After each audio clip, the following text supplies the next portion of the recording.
Gente, assim como os adultos são complexos, sentem raiva, medo, ansiedade e outros, as crianças seguem pelo mesmo caminho. Elas também possuem suas questões e precisam lidar com os intempéries da vida. Mas como nós adultos podemos guiar as crianças pelo caminho da saúde mental e emocional? Quem vai nos ajudar a tirar essa dúvida é a psicóloga Juliana Meneghello. Oi, Ju, bom dia! Bom dia. Tudo bem, minha querida? Tudo bom, graças a Deus. Que bom, mais uma vez você pôde vir aqui participar conosco. É sempre um prazer, Cleide. E hoje nós estamos aí no mês das crianças, né? No mês das crianças. E a gente vai falar sobre isso. Como identificar a saúde mental e emocional de uma criança que a gente identifica, olha, parece que não está bem. Como é que a gente vê esses sinais? Então, Cleide, na verdade a criança, os sinais mais evidentes que qualquer adulto pode estar analisando, observando, é a introspecção. Agressividade, são duas características muito predominantes. Extremista, né? Extremistas. Então, a gente começa a observar que a criança está passando por algum conflito interno. Quando é uma criança que tende a se isolar muito, quando é uma criança que tende a ficar muito irritada facilmente por pouca coisa, porque a irritabilidade, na verdade, é um sintoma da agressividade, né? Então, a gente consegue detectar através dessas duas características comportamentais que tem algo errado com a criança. E aí a gente começa a fazer uma avaliação. O que é que está acontecendo? Porque, na verdade, o problema não é a criança, né, Cleide? É o ambiente que ela está inserida, é como os adultos cuidadores, independente se é pai, mãe, avó, tio, como eles estão conduzindo esse meio que a criança está inserida. Como que está sendo essa condução? Como que está sendo? Qual tipo de prática parental que está sendo executada? Porque tem os tipos de práticas parentais. Eu costumo dizer, porque tem muitas mães que falam, a criança não vem com manual de instrução, podia vir com manual de instrução. Eu falei, gente, mas existe o manual de instrução, que é um livro que eu gosto de indicar muito para pais, Cleide, que é o Pais Presentes, Pais Ausentes, Regras e Limites, da Paula Gomides. Dentro desse livro, ela traz todas as práticas parentais, sabe? Fala sobre a punição física, sobre a negligência, a monitoria positiva, que é a mais adequada. Fala sobre a supervisão estressante. Olha. Então, assim, é bem interessante. E ela é um livro para leigo mesmo, para bom entendimento, assim. Qualquer pessoa que lê entende facilmente. Não é aquele livro com termos difíceis de serem compreendidos, né? E muito didático. Como é que é o mesmo nome? Pais Presentes, Pais Ausentes, da Paula Inês Gomides. Paula. É. Bom, como que eu vou diferenciar uma criança que está psicologicamente mal de uma criança que está apenas fazendo birra? Então, na verdade, a gente começa a observar se uma criança... Porque, na verdade, a birra, Cleide, já é um sintoma, né, de uma prática parental inadequada. Quando ela acontece com frequência, geralmente o que a gente entende, né? Às vezes é uma criança que é negligenciada. E geralmente isso vem de famílias que os pais são muito ocupados, né? Tanto de pais que têm condição, grandes executivos que viajam muito, como aquela mãe que fica fora o dia todo porque precisa, né? Então, assim, a negligência nem sempre ela vem de forma intencional dos pais. Porque, por exemplo, de mães que não planejaram e nem desejaram a gestação, né, e tende a deixar a criança mais de escanteio. Não é nesse sentido, mas também daqueles pais que são ausentes por conta de seus compromissos profissionais. Isso sutilmente gera negligência para a criança. E quando a criança começa a dar birra com uma certa frequência, começa a apresentar esses quadros de agressividade, e querer chamar atenção, muitas vezes é porque não está tendo um contato. Não é aquele pai que tem um contato no visual, não é aquele pai que, mesmo com poucos momentos de acesso à criança, pergunta para a criança como ela está, como foi o dia dela. Não há essa interação. Então, a gente já identifica que há uma negligência e a criança começa a dar birra por conta dessa negligência. Ah, é um sinal, né? É um sinal. É um pedido de socorro. Exatamente. Ah, ok. Como que os pais podem cuidar e preservar a saúde mental e emocional de uma criança? Tem algo que eu gosto de pontuar sempre. Quando eu fazia, na época que eu fazia, tantos anos atrás, grupo de supervisão de pais, eu falava muito isso, Cleide. Que é regra básica, independente da prática parental, independente de qualquer coisa, né?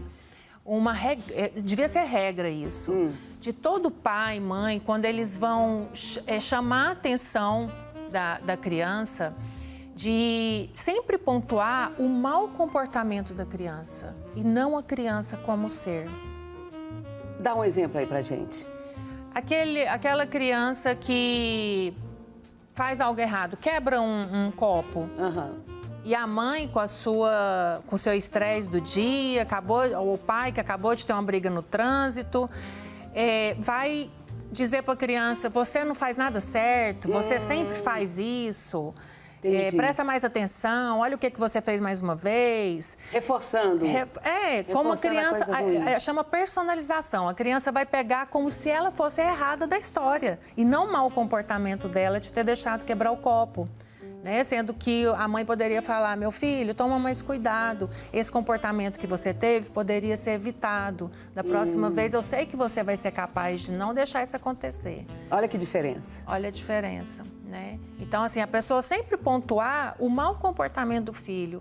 Filho, a mamãe não está com raiva de você, a mamãe está com raiva do que você fez. Então, vamos pensar junto como que a gente pode solucionar isso.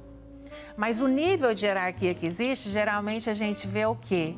A autoridade que prevalece, né? Então, os adultos tiram da criança o direito e o livre-arbítrio dela poder, no mínimo, refletir sobre seus próprios maus comportamentos.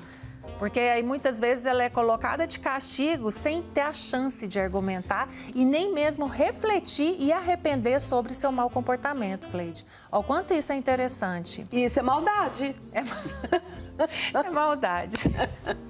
Bom, a alimentação e o exercício também podem ajudar essas crianças? Demais. A alimentação, porque a gente sabe que existe, principalmente criança, né, Cleide? E na nossa cultura, o açúcar em excesso. O açúcar é uma substância altamente estimulante, que dependendo do nível de ansiedade da criança, da vontade dela querer atenção e a quantidade de açúcares que ela insere, que ela faz ingestão, isso vai aumentar. Inclusive a agressividade da criança. Olha. Né? Então, assim, chocolate, açúcares, no geral, né? Eu estou dando exemplo da mesma forma que uma alimentação balanceada, um sono reparador. Isso também vai contribuir na questão do humor da criança, não só na questão da saúde física, mas na sua saúde emocional também. A alimentação manda tudo, é igual para nós adultos, né? E como que eu percebo que a minha criança, meu filho, ele está com problema na escola, que deve ter passado por algum tipo de situação constrangedora, tipo um bullying? Então, geralmente se tornam crianças que evitam se expor. Porque elas sempre vão ter aquele receio de que alguém vai abusá-las de alguma forma. Né? Então, se tornam crianças geralmente mais introvertidas, elas tendem a se esconder mais facilmente, né, das pessoas. É aquela criança que geralmente fica no quarto quando recebe visita em casa, dificilmente ela sai para cumprimentar as pessoas. Então, é uma criança que se isola mais facilmente, Cleide. E a gente dá para perceber algum problema numa criança com 2 anos de idade, mais ou menos? Com certeza. Na verdade, Cleide, isso é perceptível desde mais cedo, né? Na primeira infância. Com 2 anos é notório os comportamentos, Porque assim, a gente entende, Cleide, por exemplo, um bebê recém-nascido, nem sempre ele está chorando por fome física. Muitas vezes ele está chorando porque ele está sentindo a necessidade de um calor, de sentir o calor da outra pessoa, do adulto. Ele quer acolhida, né? De se sentir acolhida. E aí a tendência, geralmente, da mãe é dar o mamar, porque já subentende que ela pode estar chorando por fome e se for fome vai passar. Só que mal sabe a mãe que, a partir do momento que ela pega aquele bebê e coloca, abraça ele para dar o mamar, não necessariamente é o leite que vai estar acalmando aquela criança, mas o calor e o gesto do contato físico que vai estar já acalmando aquela criança. E isso inconscientemente, aí voltando para o que a gente já falou aqui em outros momentos, né, da fome emocional, a criança ela associa aquele abraço, aquele calor da pele, do contato físico com a comida. E aí se torna um adulto que vai buscar a comida para se sentir acolhido, e confortado e amado. Isso a gente sabe muito o que acontece, né? Principalmente, eu tenho falado aqui, quando vem alguma pessoa fazer comida aqui, principalmente doce, eu falo, tem o brigadeiro de colher, que é aquele que você come para chorar. Ai, meu Deus, né? É o consolo que se tem, né? O consolo. Você aprende isso, então, na amamentação.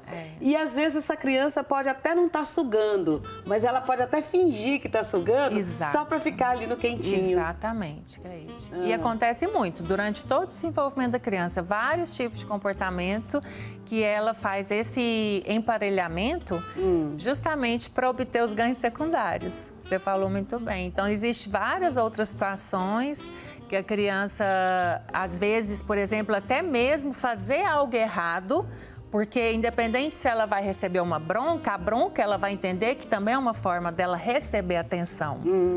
Então, dependendo do nível de solidão que ela sente, de carência que ela sente, o nível de negligência da parte dos cuidadores pode levar a isso. E uma criança que tem, assim, aqueles hábitos de chupar o dedo, por exemplo, e que, às vezes, o pai ou a mãe, eu já falei para você tirar esse dedo da boca, você vai ficar dentuço, né? E fica... E a criança, ela sente aquele consolo naquele dedo dele. Exatamente. E a mãe vai e fala, o pai fala, a tia fala, todo mundo fala de uma maneira ríspida. Qual que é a consequência disso? Então, na verdade, a consequência do mau comportamento da criança são vários, né? Agora, o que desencadeia isso é justamente a atenção. Porque quanto mais as pessoas falam, Cleide, a criança entende, ela está recebendo a atenção de todos. Ah, tá. Mas de uma forma isso não pode bater negativamente, não? Porque eu já falei que para você tirar esse dedo dessa boca, esse dedo fica sujo, contaminado e fica reforçando na cabeça da criança que aquilo é errado. Errado. Tipo assim, joga a responsabilidade em cima dessa criança. Você que tem que dar um jeito de parar com isso, porque isso é feio. E dar as costas. Eu tô dizendo numa situação assim, emblemática isso, né? Sim. E é corriqueira. Mas o que acontece? No caso, justamente, eu falo das práticas parentais, Cleide, porque nesse contexto, os pais deveriam procurar ajuda. Por quê? Porque eles não percebem que eles estão reforçando aquele mau comportamento da criança. Então, assim, o que seria interessante fazer nessa situação específica? Colocar já está tendo a chamada de atenção, né? E associada a essa chamada de atenção, o adulto colocar uma forma de punir a criança, como se fosse um castigo, só que ele vai ter que existir. Não adianta o adulto que só ameaça sem castigo. Porque a criança vai entender que a mãe sempre vai estar ameaçando e que ele nunca vai ser punido por aquilo, ele nunca vai pagar por aquilo, entendeu? Porque tem muitos pais que só ameaçam, principalmente na hora da raiva, né? Então, assim, ou negociar, que a gente fala que é a estratégia mais assertiva. Então, assim, vamos combinar, meu filho, se você parar de chupar o dedo a partir de agora, dependendo da idade da criança, até estrelinha de papel, aqueles papel luminoso, funciona. Cada vez que você conseguir largar o dedo, que a mamãe perceber que você não está chupando o dedo, você vai ganhar uma estrelinha. Que é a contagem de pontos que a gente usa muito na terapia comportamental. Aí, Quando juntar 5 estrelinhas, você vai ganhar. Aí estipula um prêmio, um simbólico, só para ele perceber que ele está tendo outros tipos de reforço positivo, no caso, para que ele elimine aquele mau comportamento. Entendi. Ao invés da bronca. Só que a maioria dos adultos, eles, por falta do conhecimento, às vezes falta de paciência mesmo, eles optam em dar bronca, achando que a bronca vai resolver. E não vai, pelo contrário. E dependendo se há punição física, a punição física, ela elimina o comportamento diante do agressor somente, Cleide. Qualquer outro ambiente que a criança tiver, que não tiver o agressor, ela vai continuar emitindo o comportamento. E aí que a gente fala muito que surgem os famosos, os perfis delinquentes, né? Que não respeita regra, não respeita limite. Por quê? Porque geralmente foi uma criança que foi muito punida fisicamente. Com muita agressividade, com muitas ameaças pesadas. E aí a criança, ela não cresce tendo respeito pela figura de autoridade, seja qual for, pai, mãe, avó, tio. Ela cresce tendo medo. E a pessoa, ela vai continuar emitindo aqueles comportamentos caso a figura o agressor, né, a figura de agressividade que ela associou ali, não esteja presente. E o que uma criança, desde que, vamos supor, desde os 6 anos de idade até os 16 anos, uma mãe ou um pai, qualquer coisa que fala, mas você é burro, hein, meu filho? Já falei para você não fazer isso, você está fazendo de novo, você é burro. Aí sempre está colocando essa coisa pesada. Exatamente. Qual é a consequência disso? Nossa, Cleide, são inúmeras consequências na vida profissional, na vida emocional, em todas as áreas da vida do adulto, né? Eu tenho trabalhado muito o acesso à identidade do adulto, porque muitos adultos acreditam que se conhece. Quando passa pelo meu trabalho que eu tenho desenvolvido, né, sobre a identidade, eles descobrem que não se conhece. Eu falo que ter acesso à verdadeira identidade é libertador. E isso começa na infância. Porque os pais, dessa forma que você deu exemplo, interferem na identidade da criança. E vão se tornar adultos inseguros, sem saber realmente quem eles são, qual o potencial deles para realizar as coisas, para alcançarem seus objetivos, realizarem seus sonhos. Por quê? Porque eles receberam rótulos. Nessa chamada de atenção, é aquilo que eu falei, o adulto não está punindo o mau comportamento da criança, está personalizando, está levando aquilo para a criança enquanto ser. Ao invés de falar, meu filho, você tirou essa nota baixa ou você fez isso de errado, vamos ver o que a gente pode fazer para melhorar isso. Não. Aí esse mesmo adulto fala como você deu exemplo. Você é burro, não faz nada direito, sempre você erra assim, sabe? Rotula, né? E rótulo não foi feito para pessoas. Porque nós podemos estar buscando a nossa melhor versão a cada dia, seja na fase da infância, na adolescência. Nós estamos, na verdade, Cleide, nem quando a gente atinge a idade adulta, nós estamos na nossa plenitude. Nós estamos em constante busca, em constante movimento. A vida é movimento. Eu falo assim que enquanto nós estamos respirando, nós estamos mudando o tempo todo. Com certeza. Se a pessoa está estática, eu costumo brincar assim, você conhece alguém há um ano atrás, Cleide, a pessoa está do mesmo jeito, tem alguma coisa errada. Com certeza. A pessoa tem que ter mudado algo, porque isso faz parte do desenvolvimento humano. Nós estamos aqui como processo de aprendizagem diário. Nós aprendemos com nossos erros, com nossas falhas. Nós temos que buscar por esse constante movimento, porque isso é aprendizagem. Não, e eu acredito que se você não está buscando, se você não está observando, se você não está reciclando, você está morto. Exatamente. Não é? E isso os pais podem fazer com as crianças. Pontuar para os filhos o que é que eles estão fazendo de errado, porque somente, Cleide, através do reconhecimento, do reconhecimento, da reflexão e do arrependimento verdadeiro é que uma criança consegue mudar seu comportamento. E como que eu vou fazer isso com uma criança para que ele melhore, mas que ele não sinta culpa? Nossa, eu fiz uma coisa horrível, horrível, horrível. E para ele não sentir culpa, olha, você fez isso, está errado mesmo. Mas como que eu vou falar para ele não sentir o peso disso? O adulto tem que trabalhar muito a empatia, né? Na hora que vai o tempo todo, na verdade, mas principalmente nesses momentos mais delicados, porque a criança, dependendo da idade, Cleide, ela não tem a cognição igual do adulto para saber reestruturar um pensamento igual a gente consegue tão facilmente. Ela não está com a cognição formada ainda, né? A capacidade dela de raciocinar ainda não é igual à do adulto. Mas sempre o adulto pontuar: meu filho, você fez isso faz parte, porque é errar. Faz parte da vida. Isso. Né?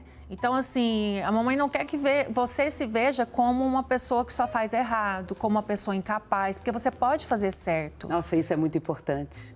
Vamos buscar formas de fazer isso certo? Da criança, Legal.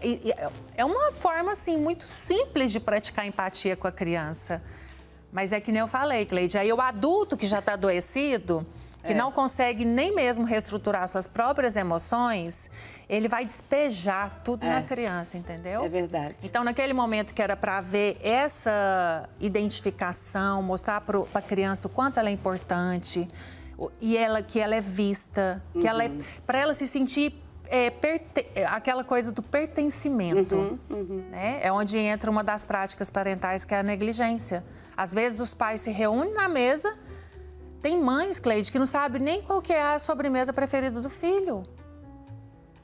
Porque não tem essa troca, né? Naquele momento que era para ser de interação, para haver esse pertencimento no coração e na mente da criança, os pais estão falando do problema deles ali, do dia a dia deles, às vezes estão até falando sobre conquistas, vitórias, mas deles. E o foco não é, em nenhum momento, a criança. Meu filho, como que foi na escola hoje? Teve o futebol? Quem ganhou hoje? Qual time ganhou hoje? Então, eu acho o seguinte, se você acha, você que está nos vendo aí, acha que você precisa ser um pouco melhor para com seus filhos, procure uma psicóloga, um psicólogo. Esses profissionais é que nos ajudam, é que nos faz crescer cada vez mais. Ju, muito obrigada, querida. Obrigada a você, meu amor. Obrigada mais uma vez, tá?